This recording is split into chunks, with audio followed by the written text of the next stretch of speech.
Shalom Bapak Ibu Saudara, perenungan firman Tuhan kita pada hari ini bertema menentang ketidakadilan yang terambil dari Amos 5 ayat yang ke-7 sampai 13. Saya akan membacakan untuk kita semua. Amos 5, 7 sampai 13 dengan judul perikop melawan perkosaan keadilan. Hai kamu yang mengubah keadilan menjadi ipuh dan yang menghempaskan kebenaran ke tanah. Dia yang telah membuat bintang kartika dan bintang belantik, yang mengubah kekelaman menjadi pagi dan yang membuat siang gelap seperti malam. Dia yang telah memanggil air laut dan mencurahkannya ke atas permukaan bumi. Tuhan itulah namanya. Dia yang telah menimpakan kebinasaan atas yang kuat, sehingga kebinasaan datang atas tempat yang berkubu. Mereka benci kepada yang memberi teguran di pintu gerbang, dan mereka keji kepada yang berkata dengan tulus ikhlas.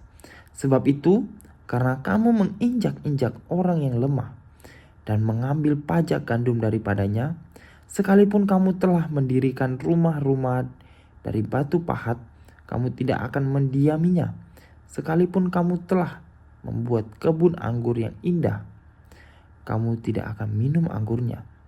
Sebab aku tahu bahwa perbuatanmu yang jahat banyak dan dosamu berjumlah besar. Hai kamu yang menjadikan orang benar terjepit, yang menerima uang suap dan yang mengesampingkan orang miskin di pintu gerbang.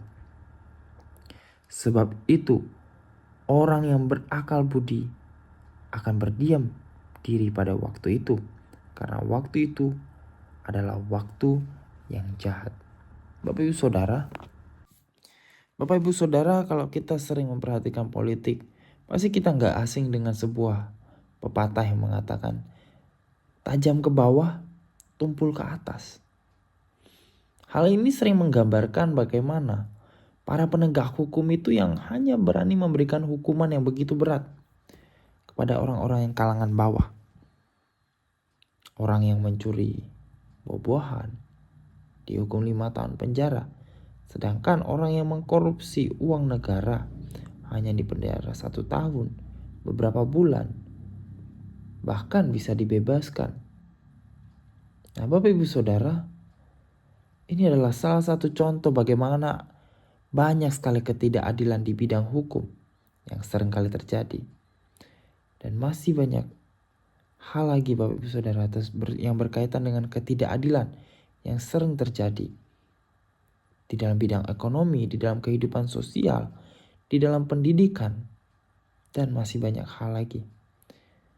Pada masa Amos hidup Bapak Ibu Saudara, praktik ketidakadilan itu juga terjadi. Dan ironisnya Bapak Ibu Saudara, pelakunya itu bukan orang yang tidak mengenal Allah, tapi justru orang yang melakukan hal-hal yang demikian, yang melakukan ketidakadilan adalah orang-orang yang mengenal Allah. Bahkan dikatakan bahwa mereka itu adalah umat Allah itu sendiri. Sehingga Bapak Ibu Saudara, Amos yang adalah orang Tekoa yang berasal dari wilayah Yehuda atau Yehuda bagian selatan, ia dipanggil Tuhan untuk supaya mereka bisa menegur bagaimana Amos ini bisa menegur bangsa Israel yang berada di dalam kerajaan utara. Yang pada saat itu Bapak Ibu Saudara, kalau kita perhatikan, kerajaan utara itu sedang mengalami puncak kejayaan mereka. Mereka lagi hebat-hebatnya, mereka lagi kuat-kuatnya. Di dalam bidang sektor ekonomi mereka berkelimpahan. Di dalam sistem pemerintahan mereka kuat. Apalagi kekuatan militer mereka begitu hebat. Namun Bapak Ibu Saudara, sangat disayangkan kejayaan itu tidak disertai dengan penegakan keadilan yang baik. Banyak sekali ketidakadilan yang terjadi di sana.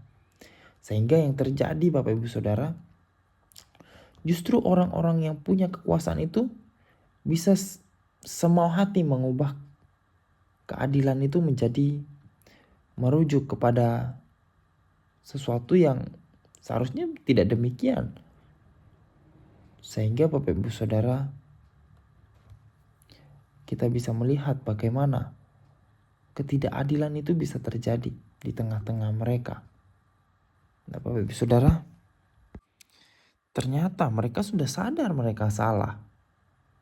Sehingga dikatakan Bapak Ibu Saudara, ternyata itu mereka itu gak suka dengan orang-orang yang memberikan teguran dan kesaksian yang benar di tengah-tengah mereka. Mereka gak senang dengan orang yang memberikan kesaksian yang jujur di tengah pengadilan. Sehingga yang terjadi adalah orang yang kaya itu justru banyak sekali menindas orang-orang yang miskin dan lemah. Mereka banyak sekali melakukan penyuapan kepada para penegak hukum. Dan yang lucunya Bapak Ibu Saudara, penegak hukumnya itu juga mau menerima. Yang seharusnya mereka membuat keputusan yang adil seadil-adilnya. Tetapi mereka juga mau menerima suap. Dan yang terjadi menjadi korban adalah orang-orang yang miskin. Mereka diberikan hukuman yang seharusnya tidak mereka terima. Nah, Bapak Ibu Saudara, Allah jelas-jelas menantang ketidakadilan yang terjadi. Sehingga apa yang terjadi adalah Allah menghukum setiap mereka yang membuat mereka tidak akan dapat menikmati apa yang mereka dapatkan dengan ketidakadilan. Yang terjadi adalah musuh Israel dikatakan bahwa mereka akan datang. Dan apa yang sudah mereka bangun dan oleh orang-orang yang kaya akan dinikmati pada akhirnya oleh musuh-musuh mereka sendiri. Tidak dinikmati oleh mereka sendiri, tetapi musuh-musuh mereka yang justru dikatakan akan menikmati apa yang sudah mereka kerjakan. Nah, Bapak Ibu Saudara, tentunya Allah mengerjakan hal-hal demikian itu bukan tanpa alasan. Hukuman yang diberikan kepada mereka itu tujuannya supaya mereka sadar, supaya mereka belajar dan juga mereka bertobat. Nah, Bapak Ibu Saudara, kalau kita perhatikan dunia pada zaman kita sekarang, sampai saat ini ketidakadilan ada di mana-mana. Tidak hanya di dalam bidang hukum, tetapi di dalam berbagai bidang di dalam kehidupan kita. Entah itu teman yang tidak adil dalam mengambil keputusan, atasan kita yang tidak adil dalam mengambil keputusan, atau mungkin orang-orang di sekitar kita yang tidak adil dalam mengambil keputusan. Nah, di mana saja Bapak Ibu Saudara ada ketidakadilan.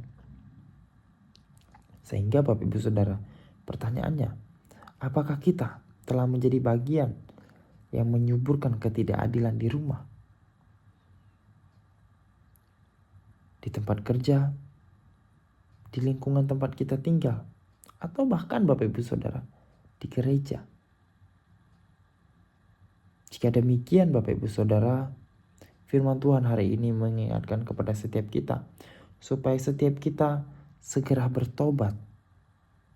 Karena yang dilakukan hal-hal yang demikian itu bukan membawa keuntungan, tetapi justru mendatangkan kerugian. Bahkan menghancurkan kehidupan orang lain. Bapak Ibu Saudara, jika di antara kita adalah bukan orang-orang yang menjadi pelaku ketidakadilan, pertanyaannya, apa yang harus kita lakukan ketika kita mendapatkan ketidakadilan? Beranikah setiap kita menyuarakan keadilan dan menentang ketidakadilan? Bapak Ibu Saudara, demikian perenungan firman Tuhan kita. Mari bersama kita berdoa. Bapa dalam surga, kami sadar ya Bapa, pada zaman-zaman sekarang ini ya Bapa, kami hidup di tengah-tengah dunia penuh sekali ketidakadilan. Para penegak hukum yang sering kali kami harus andalkan, tapi juga sering kali juga mengambil keputusan yang bisa dikatakan tidak adil ya Bapa. Ya Bapa, pada hari ini kami berdoa datang di hadirat-Mu. Kami berdoa biarlah setiap kami dapat memegang teguh keadilan dan kebenaran yang daripada-Mu. Serta di dalam kehidupan kami dapat sungguh-sungguh menyuarakan apa yang seharusnya menjadi kebenaran di tengah-tengah dunia ini ya Tuhan. Kiranya Engkau menolong setiap kami, Engkau yang memampukan setiap kami. Terima kasih Tuhan, di dalam nama Tuhan Yesus kami berdoa dan mengucap syukur. Amin.